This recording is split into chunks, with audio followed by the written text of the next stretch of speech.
Dear customers, in my video guide, I will instruct you about the danger of pop-ups that come from the site Storerecent-theverlyfile.best. Now, keep in mind that this is a fake software update alert. It targets Mac computers primarily. Let me assure you that Mac doesn't use any third-party websites to promote their updates. In case there is any genuine update available, you'll see a special notification in System Preferences in the Software Update section. So you'll be able to proceed and to install that update as soon as it is available.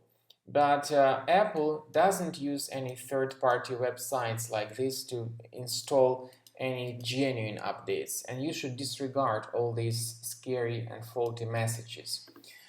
If you proceed and install this so-called Flash Player update, you may end up also installing some other potentially unwanted or even dangerous programs.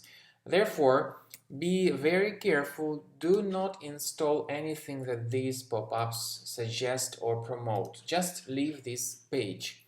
Consider carefully examining your available Mac applications, and if you find something suspicious here, go ahead and move it to the trash.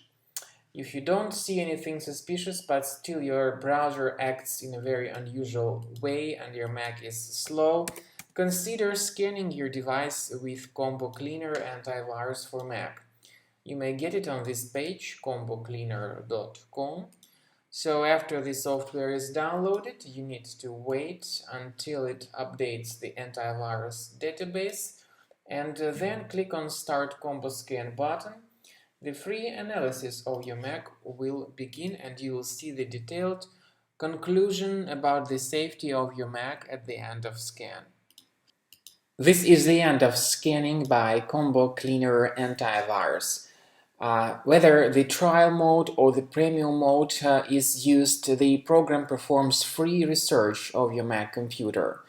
To find out what exact threads were removed during the scan, click on Review Results. This will show you the exact location of each specific thread that were detected, and you may click on this button that means Show in Finder, and this will show you its direct location, so you may move it to the trash manually. You may do the same thing with all other threads that were reported. You know their location based on this report, so you may remove each specific thread manually or automatically, however, with the premium version of the program. Thanks for watching.